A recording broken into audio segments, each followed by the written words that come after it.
राज्याच्या पर्यावरण मंत्री आणि भाजप नेत्या पंकजा मुंडे यांचे काल बीडमध्ये जनतेच्या मनातील मुख्यमंत्री असे बॅनर लागल्याचं आपल्याला पाहायला मिळालं होतं.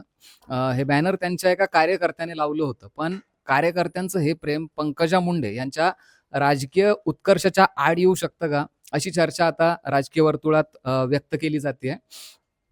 या सगळ्या याला संदर्भ असा आहे, की 10 वर्षापूर्वी जनतेच्या मनातील मुख्यमंत्री असं म्हणून पंकजा मुंडे यांनी वरिष्ठांची नाराजी ओढवून घेतली होती. पुण्यातल्या भारतीय विद्यापीठात एक कार्यक्रम होता. त्या कार्यक्रमात मला प्रत्यक्षात मुख्यमंत्री जरी होता आलं नाही, तरी जनतेच्या मनातील मुख्यमंत्री मीच आहे, असं वक्तव्य त्यांनी केलं होतं. आणि या वक्तव्याची मोठी राजकीय किंमत त्यांना चुकवावी लागली होती.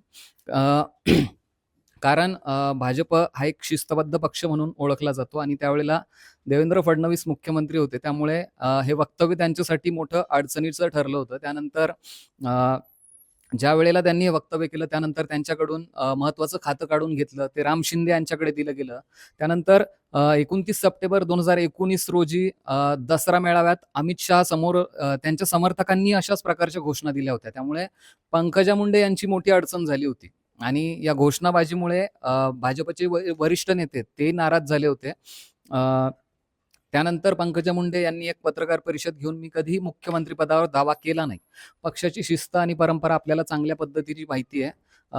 पण जे लोक या घोषणा देत होते त्यांना थांबवणं हे आपल्या हातात नव्हतं, असा खुलासा त्यांनी केला होता. त्यानंतरही 2019च्या निवडणुकीत पंकजा मुंडेंचा त्यांचेच भाऊ असणाऱ्या धनंजय मुंडेंकडून पराभव झाला.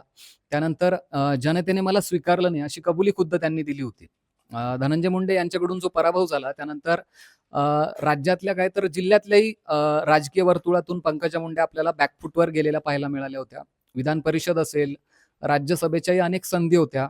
पण त्यांच्यासाठी पंकजा मुंडेंच्या नावाचा विचार पक्षाकडून केला गेला नाही. तब्बल 5 वर्ष आपण पाहिलं की त्या राजकीय वनवासात आपल्याला दिसल्या होत्या.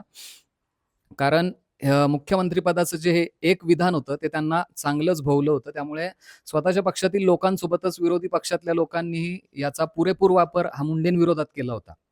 2024च्या निवडणुकीत आपण पाहिलं की प्रीतम मुंडे यांच्याऐवजी पंकजा मुंडे यांना उमेदवारी दिली गेली. त्यातूनच त्यांची राज्याच्या राजकारणात त्यांना घेण्याची नव्याने एंट्री देण्याची तयारी सुरू केली गेली. पण राज्यात आरक्षणाचा मुद्दा त्यावेळी चर्चेत होता आणि मराठा विरुद्ध ओबीसी संघर्षही पेटलेला होता. यामुळे या संघर्षात पुन्हा पंकजा मुंडेंना नुकसान झालं आणि त्यांचा 6,000 मतांच्या फरकाने जो आहे तर तो पराभव झाला. यानंतर पक्षाने त्यांचं पुनर्वसन केलं. त्यांना विधान परिषदेवर संधी दिली. त्यांनी जी वरिष्ठांची नाराजी ओढवलेली होती ती कशीबशी त्यांनी दूर केली आणि पुनरागमन केलं. त्यानंतर आता फडणवीस यांच्यासह केंद्रातल्या नेत्यांशी त्यांचे जे संबंध आहेत ते चांगले आहेत. चांगलं ट्युनिंग त्यांचं आता सध्या दिसून येत आहे. पण मागच्या 2 वर्षामध्ये आपण पाहिलं तर बीडमध्ये मोठ्या घडामोडी घडलेल्या आहेत. या राजकीय घडामोडीत आपण पाहिलं तर धनंजय मुंडेंचं मंत्रिपद गेलंय.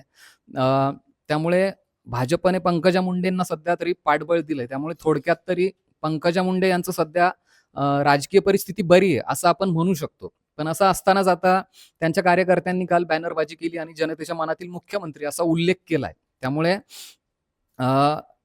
विशेष म्हणजे या बॅनरची एक खासियत होती. या बॅनरमध्ये जे.पी. नड्डांचा फोटो होता, अमित शहा मोदींचा फोटो होता, नवीन नितीन यांचाही फोटो होता. पण फडणवीस यांचा फोटो गायब होता.